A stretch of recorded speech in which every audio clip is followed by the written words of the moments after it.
dipersembahkan oleh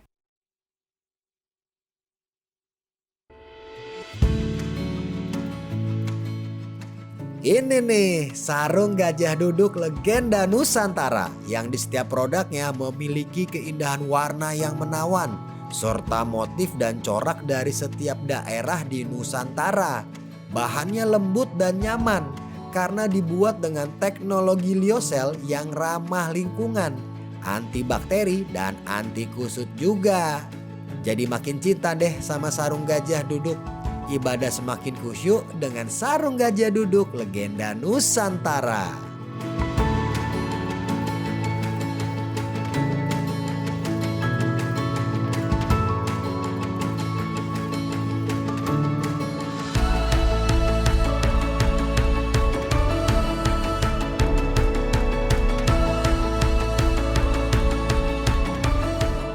Assalamualaikum Pak Ustadz. Waalaikumsalam warahmatullahi wabarakatuh. Mana kabar Bang Ajis? Alhamdulillah sehat Pak Ustadz.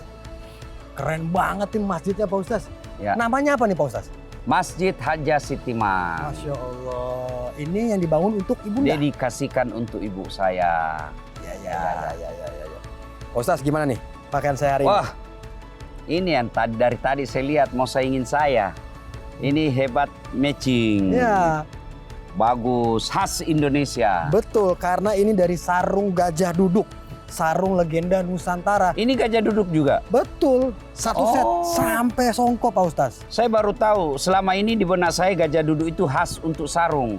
Oh, ternyata juga sudah ada baju dan kopiahnya. Betul. Nah, ini sarung gajah duduk Pak Ustadz, sarung legenda Nusantara. Karena bahan-bahan coraknya itu diambil dari Nusantara yang ada di Indonesia. Original.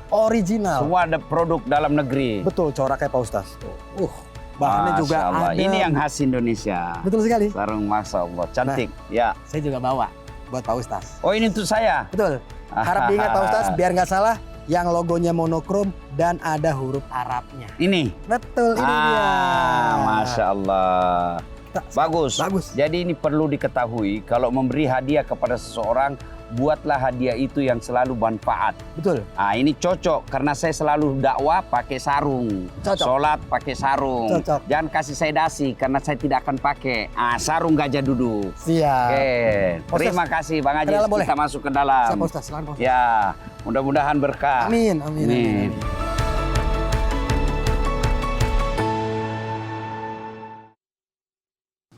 Assalamualaikum warahmatullahi wabarakatuh. Waalaikumsalam warahmatullahi wabarakatuh. Apa kabar semua sahabat Dasat yang ada dimanapun kalian berada? Pagi ini kita jumpa lagi di Gaspol Sahur. Alhamdulillah. Ibu-ibu sehat semua ya? Puasa masih lancar? Alhamdulillah. Pak Ustadz, sehat kabar Pak Ustadz? Alhamdulillah sehat walafiat. Pak Ustadz, saya mau cerita sebelum kita mulai. Tunggu dulu, sebelum jauh ini keren sekali saya lihat ini. Pak Ustadz. Orang bilang matching. Ini pas-pas ini sama ini pas.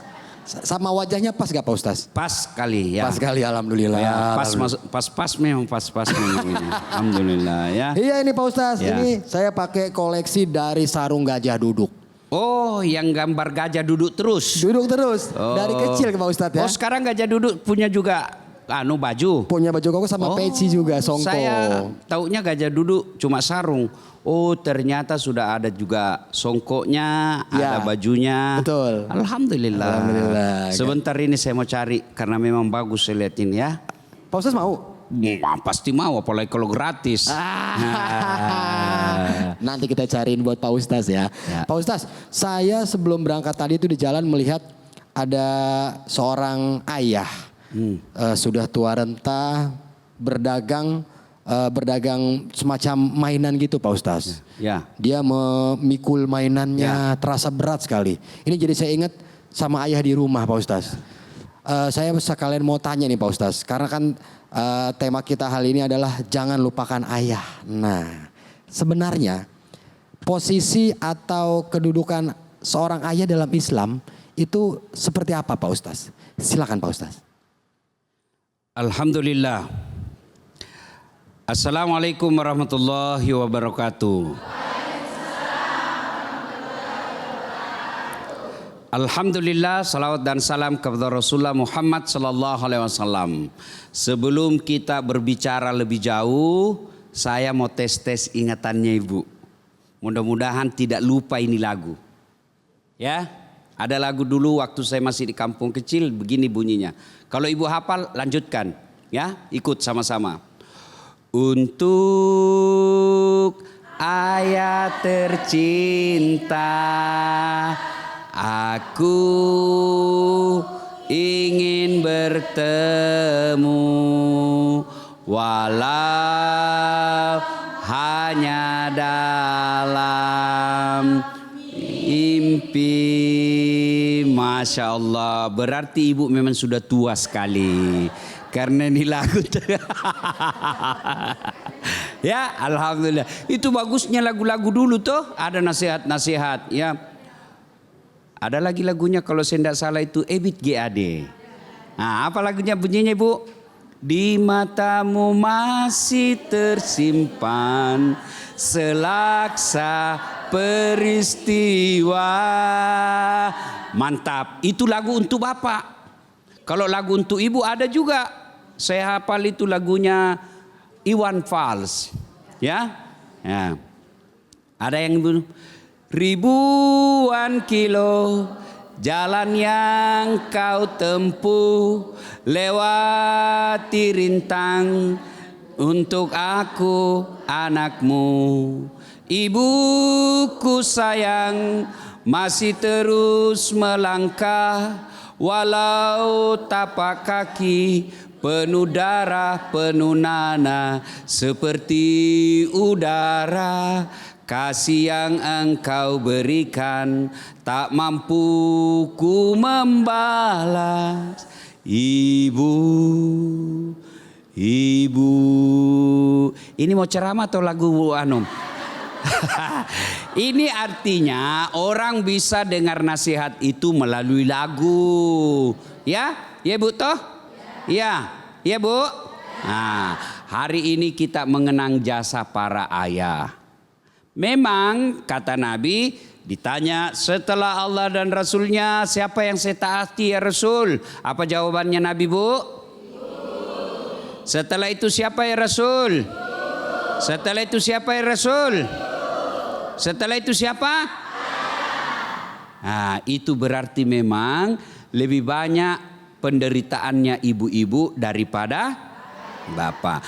Tapi bisa enggak ibu melahirkan kalau tidak ada suami? Bisa enggak? Toh berarti anak itu hadir karena kerjasama yang baik antara ibu dengan ayah. Bu, jujur dulu ini. Kita panggil dulu waktu tak kecil. Kita panggil bapak tak ayah atau bapak? Bapak tuh Ambo. Ayah itu biasanya orang kota, peninggalan Belanda toh. Ayah, kalau di kampung dengar ayah, Madures salah kata orang di kampung. Saya bapak, panggil bapak saya ya, panggilnya. Nah, arwah bapak saya sudah wafat, ya sudah meninggal bapak saya. Tinggal sekarang masih ada ibu. Tapi alhamdulillah bisa berbuat baik sama orang tua. Bahkan saya bisa begini bukan karena saya yang jago. Bukan. Tapi karena ibu bapak saya yang berhasil mendidik. Maka setelah besar begini baru kita mau berbuat baik sama orang tua, sama terutama bapak. Tapi sudah tidak ada. Maka ibu-ibu pemirsa yang menyaksikan acara ini, selama orang tua masih hidup, itulah pintu gampangnya masuk surga.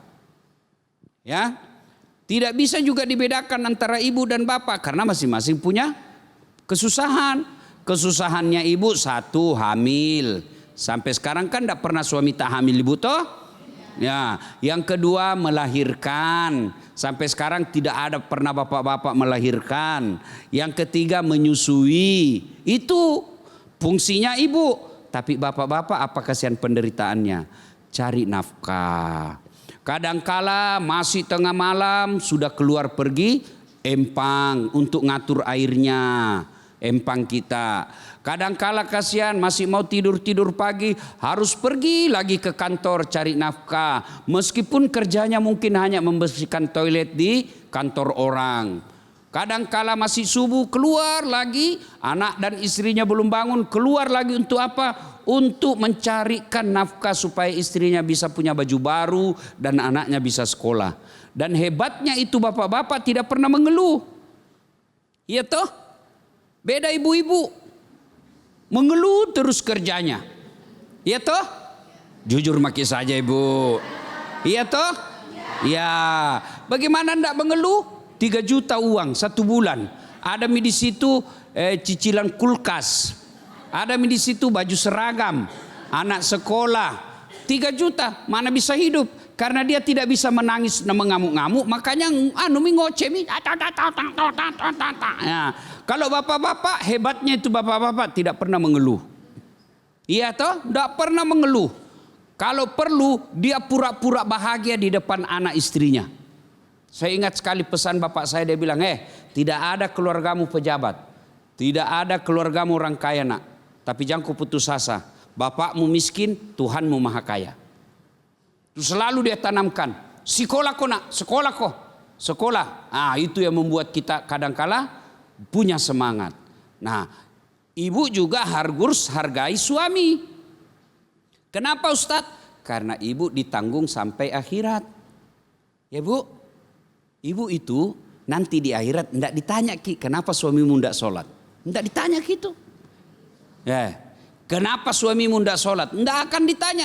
Tapi laki-laki suami akan ditanya. Kenapa itu istrimu tidak sholat? Kenapa itu istrimu tidak pakai jilbab?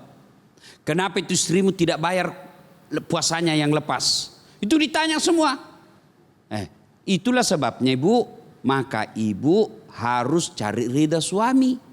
Karena kalau suami tidak ridha, ibu juga susah mendapat ridhanya Allah. Saya ini bisa ceramah ibu bukan karena saya jago. Tapi karena istriku kasih tenang hatiku dalam menjaga anak. Bayangkan kalau lagi 10 menit saya ceramah, tiba-tiba mamanya cek menelpon. Ustadz pulang cepat. Kenapa sayang? Kesetrum anakmu. Mana bisa lagi kita ceramah. Maka itulah kalau istri menghormati suami, jaga anak. Ya bu ya? Ya bu ya? Ya bu ya. Nah.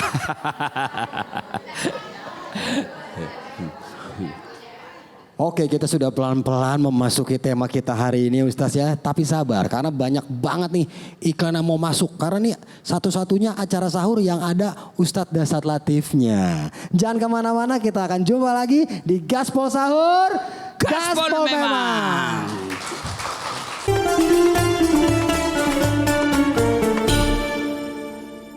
Dipersembahkan oleh setiap pekerjaan harus dilakukan dengan sepenuh.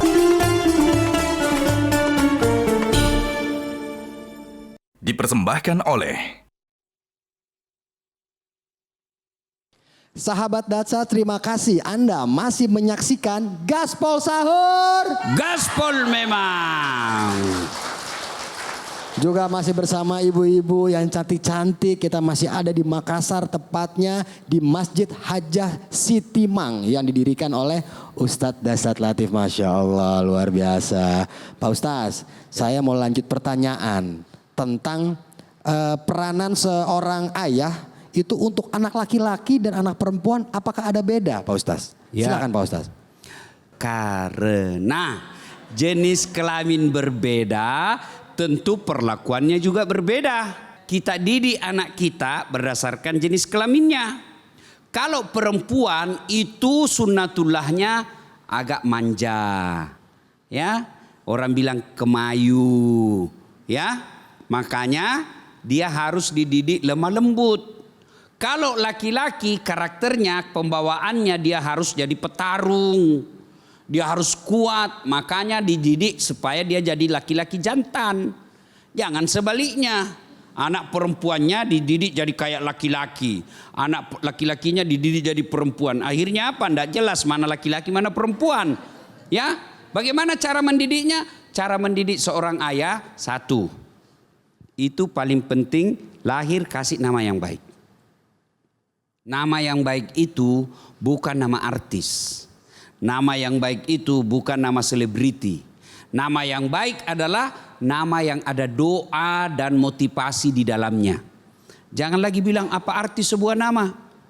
Itu nama penting, ya. Begitu Bapak Ibu dengar nama saya, langsung bisa bayangkan, oh Das'at Latif, oh Ustadz yang dari Makassar, selalu pakai putih-putih, yang pendek-pendek, yang selalu bilang beleng-beleng. Ada, itu kan, ya, begitu nama itu simbol pribadi kita. Yang kedua, nama itu doa. Ketika namanya ibu kasih nama anaknya Mutmainnah, jiwa yang tenang. Itu berarti kalau orang anak temannya Mutmainnah, itu artinya temannya doakan, wahai kau jiwa yang tenang. Sudah itu, sudah kasih nama yang baik, kewajiban ayah adalah mencari nafkah. Bukan mencari hasil, mencari nafkah. Hasilnya biar Allah yang hasilnya berapa? Biar Allah yang ngatur. Allah cuma wajibkan Das'at, bapak-bapak, punya istri, punya anak, wajib kau cari nafkah. Keluar kau dari rumahmu. Jangan cuma tinggal di masjid berdoa lalu kau tidak bekerja. Nabi, kurang apa doanya Nabi? Itu makbul doa Nabi. Dicintai oleh Allah. Tapi apakah Nabi hanya tinggal di masjid? Tidak, Nabi juga berdagang. Nabi pergi dakwah. Nabi sebagai panglima perang ikut perang juga. Jadi sebagai ayah dia harus cari nafkah. Kalau dia malas cari nafkah lalu istrinya punya nafkah, kira-kira masih ada enggak harga dirinya itu suami? Bu, misalnya misal gini, misal suami tak gajinya 2 juta 1 bulan, ibu gajinya 20 juta. Kira-kira masih kita hormati suami tak ibu? Motongi pencitraan. Pasti ibu marah. Apa kau? Sedikit lagi gajimu. Biasa dah. Nah, itu sebabnya laki-laki harus kuat cari nafkah. Berapa hasilnya? Allah punya urusan. Ya, sudah kasih nama, kasih makan. Apalagi kewajibannya ayah, yaitu mendidik anak.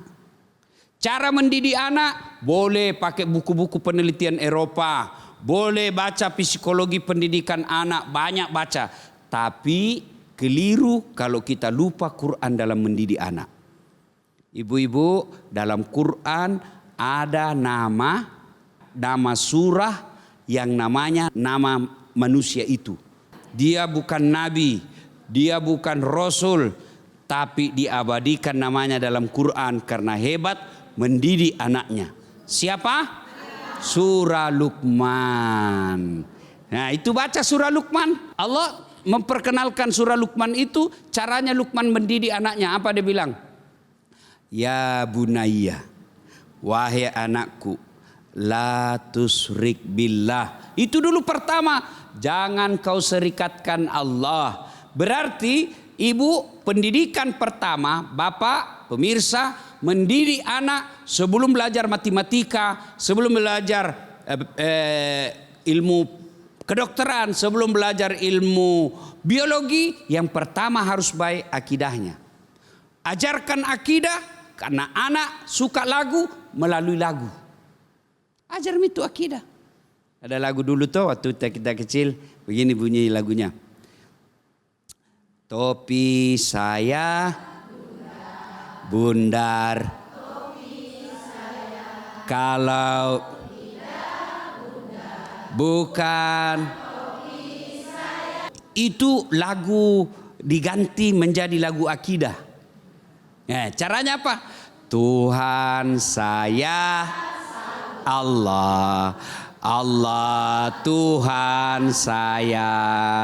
Kalau bukan Allah, bukan Tuhan saya. Tuhannya orang Islam Allah Subhanahu wa taala. Kalau bukan Allah, bukan Tuhanku. Nanti ada teman, siapa Tuhanmu? Allah. Saya Tuhanku. Ya, itu Tuhanmu, kau silakan sembah. Saya Tuhanku Allah. Dari kecil. Soal rezeki, ajar lagi lagu. Ada lagu waktu ku kecil.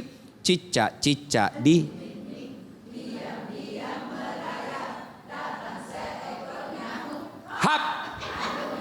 Nah, itu pendidikan akidah ibu. Ibu, akidah itu keyakinan tentang rezeki Allah yang ngatur. Ibu tahu cicak? Tahu cicak? Apa namakan cicak? Masuk akal enggak? Enggak masuk akal toh, cicak di dinding ji. Nyamuk terbang, bagaimana ceritanya? Satu terbang, satu di dinding. Tapi lagu itu mengajarkan soal akidah. Cicak-cicak di dinding diam-diam merayap. Datang seekor nyamuk. Nyamuk yang datang. Tidak Nabi bilang cicak lompat ke nyamuk. Kalau cicak lompat ke nyamuk, patah-patah kasihan dia. Allah yang ngatur rezeki. Maka sampaikan anak kita soal rezeki. Nak, Allah yang ngatur rezeki. Lihat itu cicak nak. Ya toh? Jadi didik anak. Itu tadi tugas orang tua. 1, kasih nama yang baik. 2, cari nafkah, kasih makan. 3, mendidiknya. Cara mendidiknya, pelajari Al-Quran. Masih surah Luqman, pertama tadi akidah ajarkan. Yang kedua, ajarkan kepada anak untuk yakin apapun dan dimanapun Allah pasti lihat dia. Misal, kasih contoh CCTV. Nah, tahu itu CCTV? Tahu Pak. Itu. Kalau kau lihat di CCTV, itu bisa enggak ketahuan apa yang kamu bisa? Bisa. Tapi ada saatnya dia tidak bisa lihat kau itu CCTV. Apa? Kalau mati lampu. Tapi Allah nak, di mana-mana kau pasti lihat. Apalagi yang berikutnya? Saya lihat Adam yang mau bertanya. Silakan. Ada yang mau bertanya, saya lihat ya. Boleh angkat ya. Itu saya bilang nggak ada yang mau bertanya. Ibu. Ya, Ibu mau bertanya atau menjawab? Hah? Oh, mau bertanya. Silahkan Ibu. Dari tadi saya lihat mau kasih netanya, makanya saya berhenti dulu. Ini mau bertanya Ibu. Di sini Ibu, di sini. Ya. Agak mundur yang ini ya, lihat ke arah sana. Siap, silakan Ibu. Ya. Bismillahirrahmanirrahim. Assalamualaikum warahmatullahi wabarakatuh. Waalaikumsalam warahmatullahi wabarakatuh. Tapi Ustaz, saya Haja Alia dari Majelis Taklim Asrama Haji Sudiang mau bertanya. Asrama Haji Sudiang. Sudiang. Iya. Ya. Yang saya mau bertanya Ustaz ini, misalkan ada seorang anak yang meninggal ayahnya sebelum dia lahir, maka yang harus dijadikan sesosok ayah untuk anak tersebut siapa kira-kira Ustaz? Tabe. Terima kasih. Iya, makasih. Saya karena Ibu bertanya, saya kasih Ki hadiah. Oh, alhamdulillah, makasih Ustaz. Baik menonton dah saat latif di. Iya, baik, sudah ditanya, dikasih jawaban, memberi lagi sarung. Masya Allah. Sarungnya, tunggu dulu, belum dulu. Tuh, sarungnya gajah duduk. Gajah yang duduk terus. Ini Ibu Asia Kembang. Masya Allah, subhanallah. Kalau mau lagi dapat banyak-banyak, pi maki cari di toko ya. Ya, terima kasih, syukron. Panjang umur, sehat walafiat, dipakai beribadah. Amin. Terima kasih. Mari Kidi. Ya. Terima kasih Ibu. Pak Ustadz silakan dijawab, tapi nanti setelah yang satu ini jangan kemana-mana, tetap di Gaspol Sahur. Gaspol memang.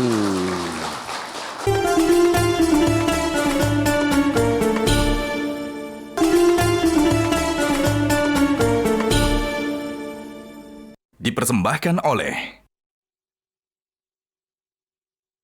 Ya sahabat Dasat dimanapun Anda kalian berada, kita kembali lagi di Gaspol Sahur. Gaspol memang. Alhamdulillah. Ya. Pak Ustadz, tadi ada pertanyaan sebelumnya. Kiranya bisa dijawab di segmen ini. Silakan Pak Ustadz. Ya. Pada zaman dahulu, pada zaman lahirlah seorang yang terakhir. Siapa namanya? Ibunya? Bapaknya? Di mana tinggal? Alhamdulillah, itu sejarah Nabi. Dari lagu itu anak tak tahu sejarah Nabi. Ya toh? Oh, Nabi lahir zaman jahiliyah. Nabi terakhir. Bapaknya Abdullah, ibunya Aminah. Nah, ini berkaitan dengan jawaban tadi, pertanyaan tadi. Nabi itu Ibu lahir sudah dalam keadaan yatim. Setelah itu siapa yang ambil? Pertama, ibu susunya diambil dulu oleh ibu susunya Khalimatus Sa'diyah. Sudah usia 4 tahun diambil oleh ibunya kembali. Bayangkan itu Nabi Bu. 4 tahun kasihan. 4 tahun dulu sama ibu susunya. Baru kembali ke ibunya Siti Aminah. Ya, 4 tahun usianya. Lalu ketika usia beliau 6 tahun, mamanya bilang, "Nak, kita pergi dulu ke Yastrib." Yastrib itu Madinah sekarang. Kita pergi dulu lihat nak ziarah kubur. Pergi ziarahi kubur na bapakmu. Pergilah ziarah kubur bersama rombongan. Selesai ziarah kubur, ini pesannya, boleh ziarah kubur. Boleh ziarah kubur, boleh. Yang penting tidak datang minta-minta. Ada itu datang, "Oh Pak, Mbok, itu kasihan anakmu datang ziarah kubur. Ini saja kasihan anakmu, yang bungsu belum pi menikah. Kasihan sudah tua ini belum pi menikah. Doakan ya anakmu Pak, supaya bisa menikah segera." Ih, beleng-beleng. Masa orang mati doakan orang hidup? Salah. Orang hidup doakan orang mati. Itu pesannya. Pergilah ibu ini ya Siti Aminah ziarah kubur. Pergi lihat kubur suaminya Abdullah. Selesai ziarah kubur balik. Pulang kembali ke Mekah. Di sebuah desa bernama Desa Afwa, wafat pula ibu beliau. Sakit, wafat. Sampai Rasulullah SAW waktu itu usianya 6 tahun. Bayangkan Nabi Bu, 6 tahun kasihan sudah yatim piatu. 2 tahun di sama ibunya, meninggal lagi kasihan ibunya. Maka ketika wafat itu ibu beliau sampai sedih dan pingsan. Karena ditinggal ibunya. Lalu sampai ke Mekah diambil oleh kakeknya. Usia waktu itu 6 tahun sampai 8 tahun. Setelah 8 tahun wafat lagi kakeknya. Setelah wafat kakeknya diambil oleh pamannya. Siapa nama pamannya yang ngambil? Abu Thalib. Abu Thalib ini bapaknya sepupunya Nabi yang juga menjadi sahabat Nabi. Siapa namanya? Ali bin. Jadi jawabannya tadi itu, kalau belajar dari kisah Nabi, setelah meninggal bapaknya, ibunya dulu yang mengasuhnya. Ibu dulu. Ada memang orang begitu meninggal suaminya, subhanallah, ini perempuan memang jarang kawin lagi setelah meninggal suaminya. Jarang, apalagi ibu-ibu zaman dulu. Tidak ada itu. Ya, begitu meninggal suaminya, biasa dia menjadi suami, menjadi bapak bagi anak-anaknya, sekaligus menjadi ibu bagi anak-anaknya. Itu banyak sekali seperti itu. Beda laki-laki. Ya, ada marah-marah, "Ustaz, itu tetanggaku jelas sekali sifatnya." "Kenapa Ibu?" Nah, masa tahu baru 3 bulan istrinya meninggal kawin mi? Sebelah itu tetanggaku belum meninggal istrinya kawin mi.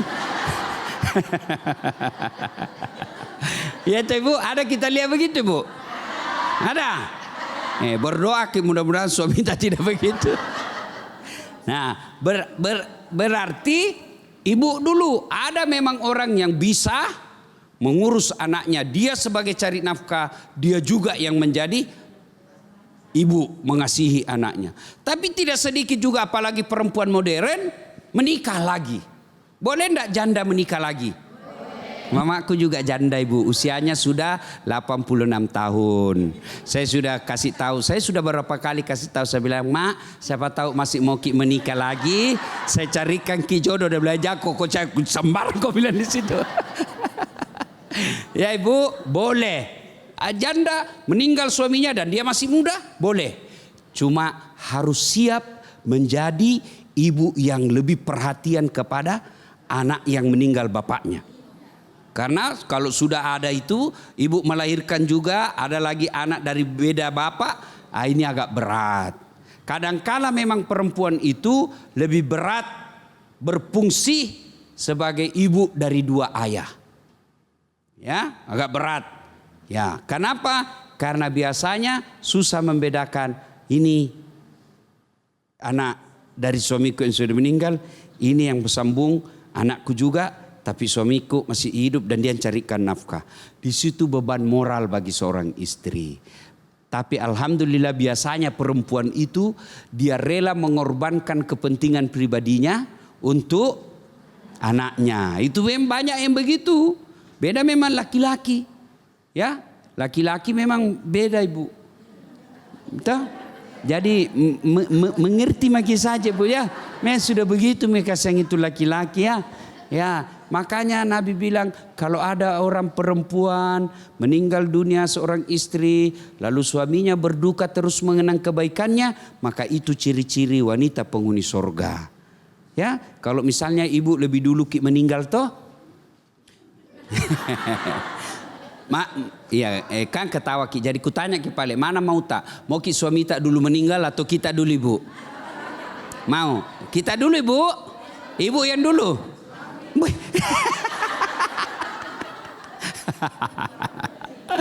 Ya, sekarang ya ada lagi saya lihat ini mau bertanya ya. Ada mau bertanya? Silakan ya, Ibu yang ada di lagi. belakang. Silakan Ibu. Ya, silakan bertanya Bu. Sini Ki, ya. Pelan-pelan Ibu. Ya. Ya. Assalamualaikum warahmatullahi wabarakatuh. Waalaikumsalam Nama saya warahmatullahi wabarakatuh. Nurdiana, perwakilan dari Majelis Taklim Sayyadatul Yakin. Ustaz, kita kan tahu bahwa berbakti itu kepada ibu. Ya. Ibu dan ibu. Saya sedih. Tapi jika ibu ini misalnya pergi meninggalkan anaknya dan ditanya dengan laki-laki lain misalnya, atau pergi dengan hal lain, apakah istilahnya anak ini Ustaz masih bisa berbakti kepada ibunya atau mendahulukan ayahnya? Ya. Terima kasih Ustaz.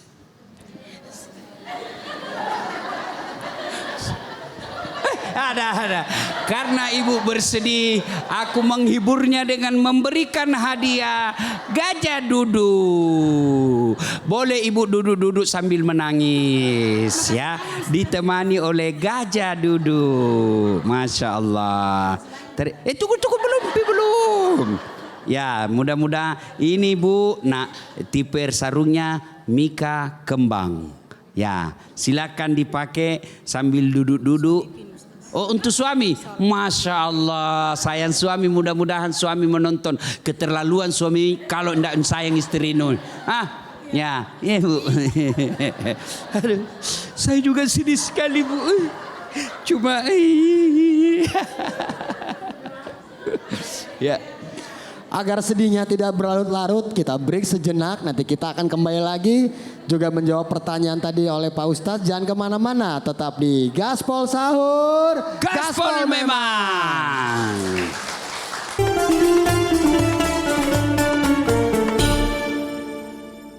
Dipersembahkan oleh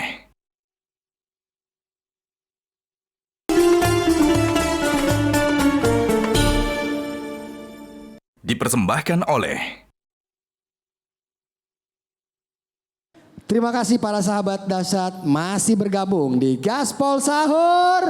Gaspol memang. Kita akan lanjut mendengarkan ilmu-ilmu yang diberikan oleh Pak Ustadz. Silakan Pak Ustadz dilanjut pertanyaan tadi, silakan. Ya, mau tes lagi ingatan tak lagu lagi tuh.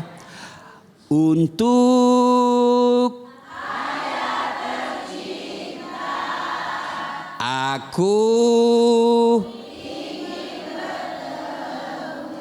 walau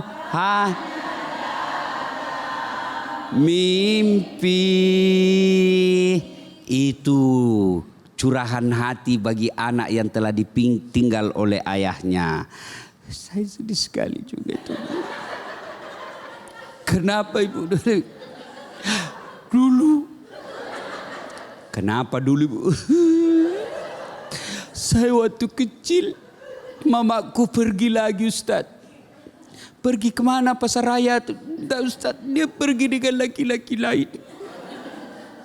Lalu ibu sabar siapa? Saya dari kecil bapak yang mengatur saya.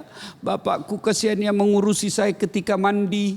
Bapakku yang kasih pakaian waktu saya mau pergi sekolah. Bapakku yang sediakan sarapan. Bapakku kemudian yang mencari nafkah. Semua sebagai ibu, dia juga sebagai bapak.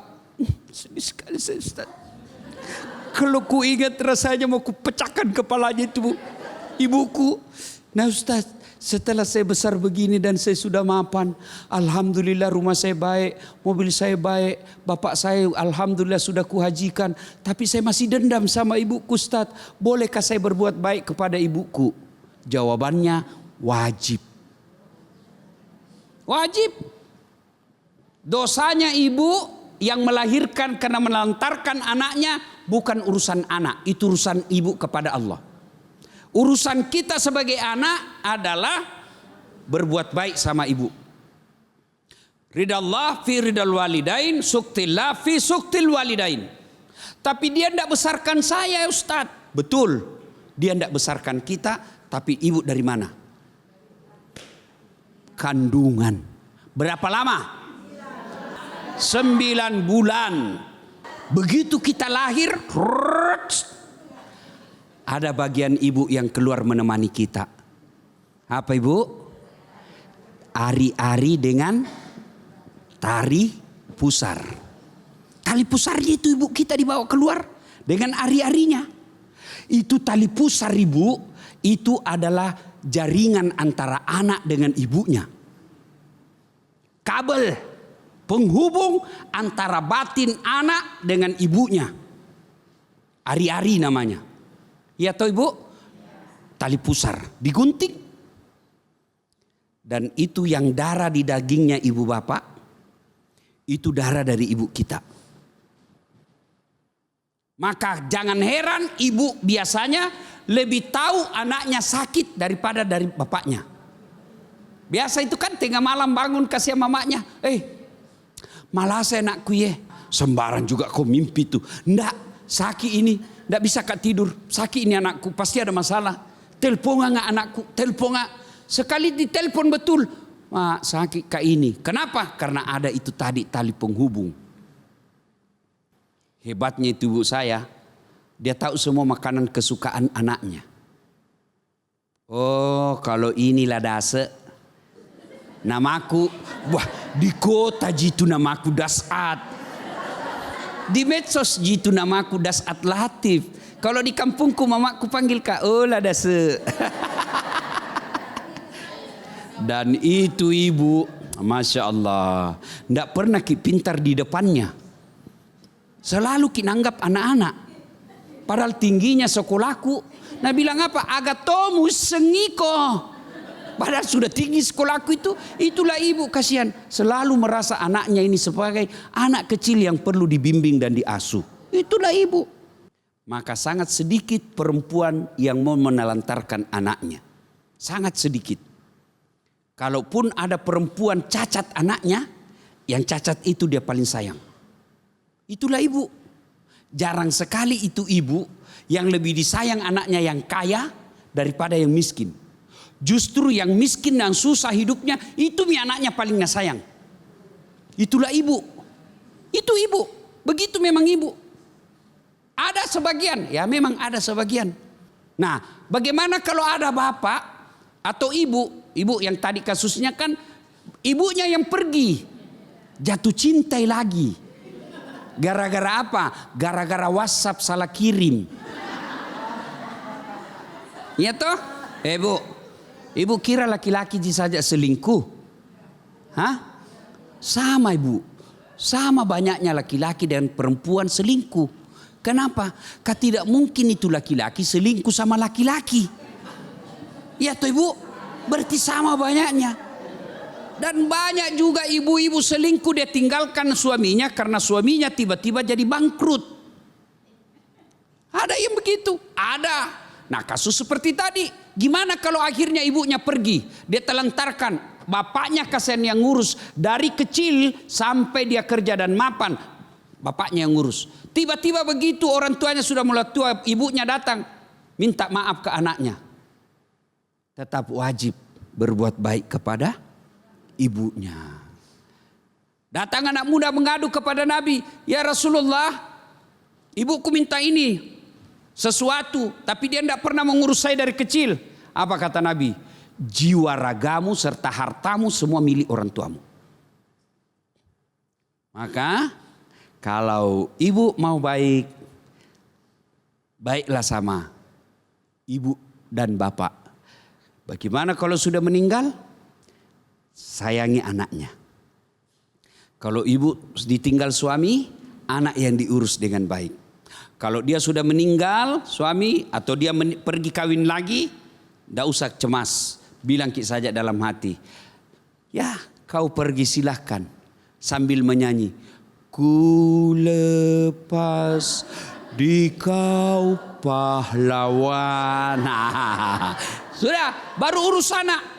Mudah-mudahan anaknya nanti ibu yang diurus dengan baik. Dia yang bisa hajikan orang tuanya. Dia yang belikan mobil orang tuanya. Dia yang nanti akan mengurus ketika dia sudah tua. Ya, jadi jangan pernah putus asa kalau suami pergi. Karena ibu masih punya harapan. Didik anaknya, mudah-mudahan anak nantilah yang membahagiakan di usia senja ibu. Amin. Amin. Mudah-mudahan ada manfaat. Jadi jangan pernah meremehkan tugas dan kewajiban seorang suami. Kalau ada suami yang kerjanya tidak sesuai harapan, tetaplah bersabar. Mudah-mudahan kesabaran itu Allah menjadikan ladang amal buat ibu. Mudah-mudahan kesabaran dalam penderitaan menghadapi suami yang tidak sesuai harapan, kesabaran ibu itulah menjadi penggugur dosa dan kesalahan. Jangan sampai suami yang sedikit gajinya tidak sesuai dengan penghasilan dan harapan kita, lalu ibu-ibu memakinya. Boleh marah, boleh kecewa, tapi jangan memaki-maki. Kalau pada akhirnya tidak senang lagi dengan suami, bukan dengan cerita aibnya sama tetangga. Ada juga itu istri suka cerita kejelekan suaminya. Apalagi di medsos dia post, suami malas, dia tulis begitu. Ya, taunya marah saja. Baru dia tulis lagi update status, "Andai ku tahu begini saya tidak mau menikah sama kamu." Apalagi tidak mau, nah sudah 2 anakmu. Maka jangan cerita kejelekan suami kepada orang lain. Sudah tidak sesuai harapan, Allah kasih pintu jalan keluar yang baik. Apa? Berpisahlah secara baik-baik. Daripada bertahan sambil menghina, sambil rumah tangga kita tidak bisa lagi dipertahankan, tapi kita malu, akhirnya bertahan dalam penderitaan, bertahan dalam saling memaki, bertahan tiap hari bertengkar, lalu pertengkaran itu membuat ibu semakin banyak dosa. Maka Allah kasih jalan keluar, silahkan kalian pisah secara baik-baik. Mudah-mudahan suami jadi ladang amal buat istri, mudah-mudahan bapak menjadi amal kebaikan buat anak-anaknya, dan insya Allah anak-anak inilah yang akan membahagiakan ibu dan bapaknya. Masya Allah, terima kasih Ustaz atas ilmu yang sudah diberikan pada hari ini. Semoga sahabat Dasat yang menonton dimanapun Anda berada, seorang laki-laki, seorang ayah nantinya bisa menjadi ayah yang terbaik untuk keluarganya. Amin. Terima kasih buat ibu-ibu semua yang sudah hadir. Jangan lupa besok kita ketemu lagi. Kita akan sahur bareng Ustadz Dasat Latif. Di mana? Di Gaspol Sahur. Gaspol memang. Wassalamualaikum warahmatullahi wabarakatuh. Waalaikumsalam warahmatullahi wabarakatuh. Jelajahi cara baru mendapatkan informasi. Download Metro TV Extend sekarang.